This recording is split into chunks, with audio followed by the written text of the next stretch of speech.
ఏంటి special? Generator ఉందా?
తట్టుకోలేకపోతున్నా.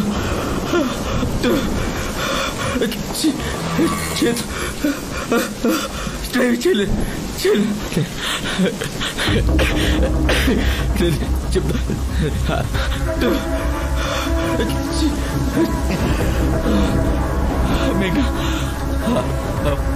Blood చూస్తా సీట్లో కూర్చుంటే లోపల తిప్పేసి మేఘ్నా. నేను వాళ్ళ కాదు. నువ్వు అర్థం చేసుకో మేఘ్నా ప్లీజ్. మా అమ్మకి జ్వరం అంటే నేను దగ్గరికి వెళ్ళను మేఘ్నా. అలాంటిది మీ నాన్న నేను ఫోన్ చేస్తాను. క్యాబ్ ఫోన్ ప్లీజ్ నేను చేస్తాను. ఇంకా నాన్నకి కార్ వరకు వచ్చేస్తా మేఘ్నా. అందరూ ఇంకో 5 నిమిషాల్లో చచ్చిపోతా మేఘ్నా. మేఘ్నా నా గురించి తెలుసు కదా మేఘ్నా. మాట్లాడు మేఘ్నా. I love you మేఘ్నా. నేను కావాలని మాట్లాడలేదమ్మా. ఇంకేం కాదు పెద్దానికి ఏం కాదు మేఘ్నా. కార్ ఆపుతా. కారు తీసుకొస్తా నాకు. Stop stop. Auto auto auto. Sir మా అంకుల్ అక్కడ బ్లడ్ పంపిస్తాం ప్లీజ్ సార్. హాస్పిటల్కి please sir. Sir please sir please sir please.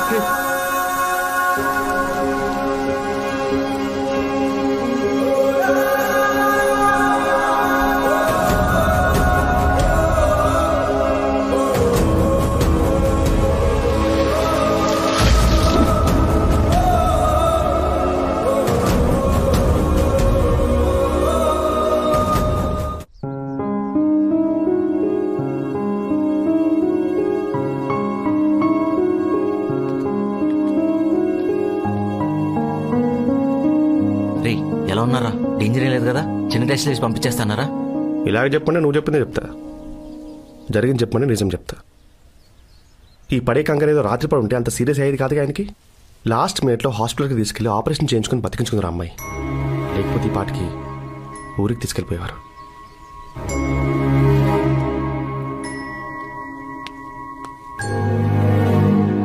ఇప్పుడు బాధపడేం ప్రయోజనం? అర్ధరాత్రి ఆడపిల్లని రోడ్డు మీద వదిలే ముందు ఆలోచించాలి. దేవుడి దయ వల్ల ఆయనకేం కాలేదు కాబట్టి సరిపోయింది. పొరపాటున ఏదైనా అయ్యుంటే జీవితాంతం తండ్రి లేని పిల్ల అయ్యేదా అమ్మాయి నీ వల్ల. తండ్రి లేకపోతే ఎంత బాధో తెలిసిన వాడివి. నువ్వు ప్రేమించిన అమ్మాయి నాన్నని అలాగేనా వదిలేసేది? ఆయన ప్రాణానికిచ్చిన విలువ అదేనా?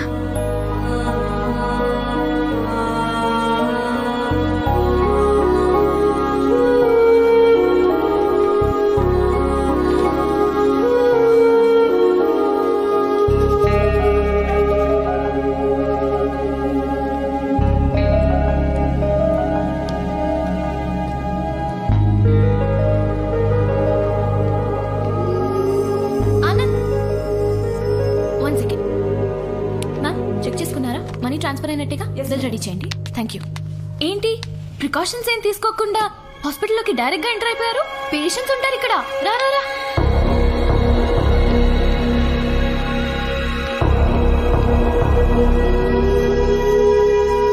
సారీ మేఘ్నా. సారీ ఎందుకు? నువ్వేం తప్పు చేయలేదు. నాకే నువ్వేంటో పూర్తిగా తెలియకుండా ప్రేమించి తప్పు చేశావు. నేను సెన్సిటివ్ అని తెలుసు కదా మేఘ్నా. తెలీదు, నిజంగా తెలీదు. మనిషిని కూడా ఒక వస్తువులా చూస్తావని, రోగం వస్తే అమ్మనైనా దగ్గరికి రానివ్వవని అస్సలు తెలీదు. ఏ అమ్మాయి అయినా ప్రేమతో దగ్గరికి తీసుకునే వాడితోనే ఉండాలనుకుంటుంది. నీలాగా మనుషుల రోగాలకు భయపడి పారిపోయే పెరికేవాడితో కాదు. నీకు ఓసిడి ఉన్నప్పుడు నువ్వు మాలాంటి వాళ్ళ దగ్గర నుండి ప్రేమ ఎక్స్పెక్ట్ చేయకూడదు. మమ్మల్ని ప్రేమించకూడదు. నిన్ను పెళ్లి చేసుకుని లైఫ్ లో ఫెయిల్ అవ్వడం కంటే లవ్ లో ఫెయిల్ అవ్వడం బెటర్. వెళ్ళిపో. ఇంకెప్పుడు నన్ను డిస్టర్బ్ చేయకు. నీకు గుర్తుందా, ఇదే ప్లేస్ లో నాకు ఐ లవ్ యూ చెప్పావు. ఇప్పుడు ఇదే ప్లేస్ లో నీకు బ్రేకప్ చెప్తున్నా. ఇక్కడ పుట్టిన మన మధ్య ప్రేమని ఇక్కడే వదిలే.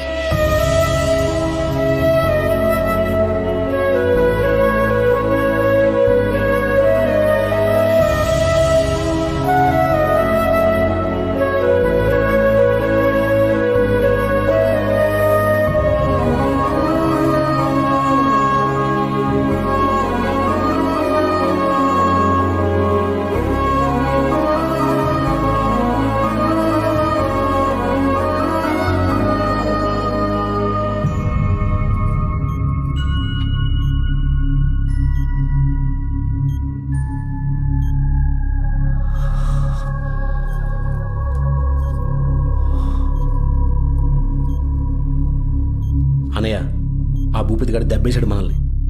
మన సీన్ గాని వాడి వైపు లాగేసుకున్నాడు. సీన్, అసలు నువ్వు మీ ఊరు తరపు ఎందుకు ఆడేవరా? మీ మామని ఎందుకు గెలిపించావు? ఆయన కూతురు నీ మేనకోడలు నీకు ఇచ్చి పెళ్లి చేస్తారనే కదా. మరి మీ మామ ఏంట్రా ఇలా చేశాడు?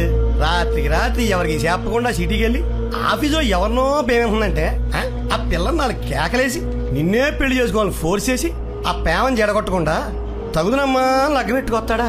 ఎంత ఘోరం, ఎంత మోసంరా. అచ్చి బాబోయ్, పగూరోళ్ళం మాకే కడుపులు రగిలిపోతున్నాయిరా. మేనల్లుడివి, రేపు దాన్ని పెళ్లి చేసుకోవాల్సినటివి. మరి నీ సంగతి ఏంట్రా సీన్? ఈసారి మా ఊరు తరపున ఆడి నన్ను సర్పంచ్గా గెలిపించు. ఆడు కూతురు కన్నా అందగత్తిని తీసుకొచ్చి నీకు పెళ్లి చేసి ఒక పెద్ద కార్ గిఫ్ట్ ఇస్తా.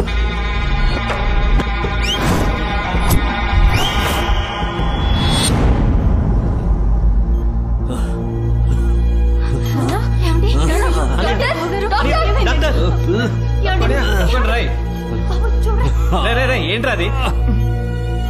ఆగు, ఏం లేదు బాబాయ్, ఆగు. పిన్ని ఆగు, పిన్ని ఆగు, కంగారు పెట్టకాయన్ని. బాబాయ్ కొంచెం గాలి పీల్చుకో. ఏం కాలేదు, నువ్వు కంగారు పడకు పిన్ని. ఏంట్రా ఇది? ఆయన ఏమన్నా నార్మల్ మనిషి అనుకుంటున్నారా? మన ఊర్లో గొడవలన్నీ తీసుకొచ్చి డిస్కస్ చేయడానికి? బాబాయ్ నువ్వు దేనికి ఎక్సైట్ అయినా నీకే ప్రాబ్లం. కొన్ని రోజులు ఎటువంటి టెన్షన్ తీసుకోకుండా హ్యాపీగా ఉండు. నువ్వు ఎవరితో గడిపితే హ్యాపీగా ఉంటారనుకుంటున్నావో వాళ్ళతో ఎక్కువ టైం స్పెండ్ చేయి. మేఘ్నా, జాగ్రత్తగా చూసుకో. పదండ్రా, రండి బయట రండి. అమ్మా, అల్లుడికి ఫోన్ చేసి రమ్మను. ఇప్పుడు ఆనంద్ గురించి ఎందుకు నాన్న, వదిలేండి. సొంత మేనల్లుడే నట్టేట ముంచిపోతున్నాడు. మనకి ఏం కాని అల్లుడు మాత్రం మనమంటే తపన పడిపోతున్నాడు. కొడుకులాగా కరెక్ట్ టైంకి తీసుకొచ్చి జాయిన్ చేశాడు. పిలువమ్మా. ఇప్పుడు ఎందుకులే నాన్న, అల్లుడితో కాసేపు మాట్లాడితే కానీ నా మనసు కుదుట పడట్లేదు. పిలువమ్మా. ఇంకా చూస్తావేంటమ్మా, ఫోన్ చేసి రమ్మని చెప్పు, లేదా నువ్వైనా వెళ్ళు.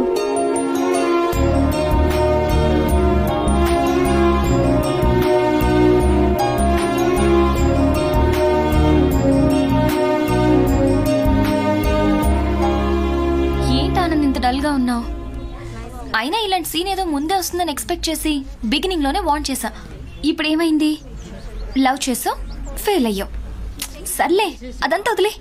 అయినా అడవుల ఆకులకి ఆఫీస్లో అమ్మాయిలకి కరువా చెప్పు. నన్ను ఓకే చేసుకో. హ్యాపీగా నీ ఒళ్ళో కూర్చొని అది కుళ్ళుకునేలా చేస్తా. మంచి స్మూచ్ ఇచ్చి దాన్ని ఏడ్పించేస్తా. ఎక్స్క్యూజ్ మీ, నేను నీతో మాట్లాడాలి. మాట్లాడుకో పర్సనల్ గా.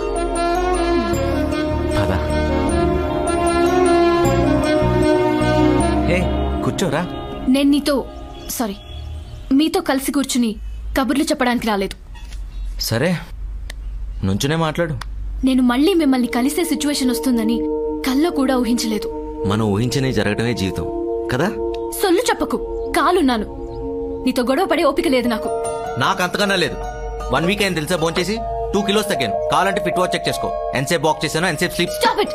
నీ హెల్త్ ఇన్ఫర్మేషన్ గ్యాదర్ చేయడానికి రాలేదు ఇక్కడికి. నువ్వు మర్యాద ఒకటి మర్చిపోయావు. పర్లేదా? ఏదో ఒకటి. Let me talk. టాక్. మా నాన్నకి నీ గురించి చెప్పలేదు.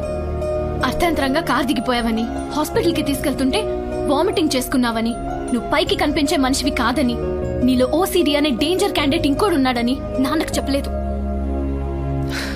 థ్యాంక్సా? ఎందుకు? అంటే నా మీద ఎంతో కొంత ప్రేమ లేకపోతే అలా చెప్పవు కదా.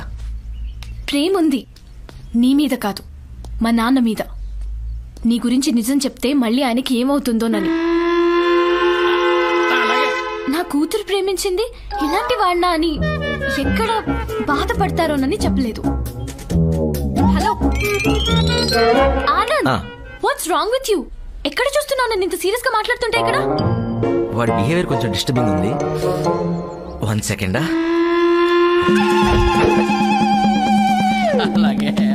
ఏం చేస్తున్నారు మాస్టర్? ఏంటి ఏం చేస్తున్నారు? మీకన్నా అర్థం అవుతుందా? దోపండి. శస్త్రలో చూడలే. దోపండి. ఇలా ఉండండి. ఎక్కడ కాబట్టి పక్కన. సారీ, అలా చూడకు. తెలుసు కదా నాకు ఏదైనా క్లీన్ గా నీట్. ఆపు నీ ఓసిడి పురాణం. నేను చెప్పదలుచుకుంది ఒక్కటే. వచ్చి మా నాన్నతో మాట్లాడి పర్మనెంట్ గా కట్ అయిపో. మళ్ళీ నిన్ను కలిసి భరించే అవకాశం నాకివ్వకు. 1 more thing. అతను చేసే పని చూసి నీ మైండ్ ఎలా డిస్టర్బ్ అయిందో, నిన్ను చూస్తుంటే నా మైండ్ అలా డిస్టర్బ్ అవుతుంది. అర్థమైందా? అర్థమైంది. ఏమర్థమైంది? అదే నీకు ఓసిడి వచ్చినట్టుంది. అంకుల్ వెయిట్ చేస్తున్నారు. పదా త్వరగా.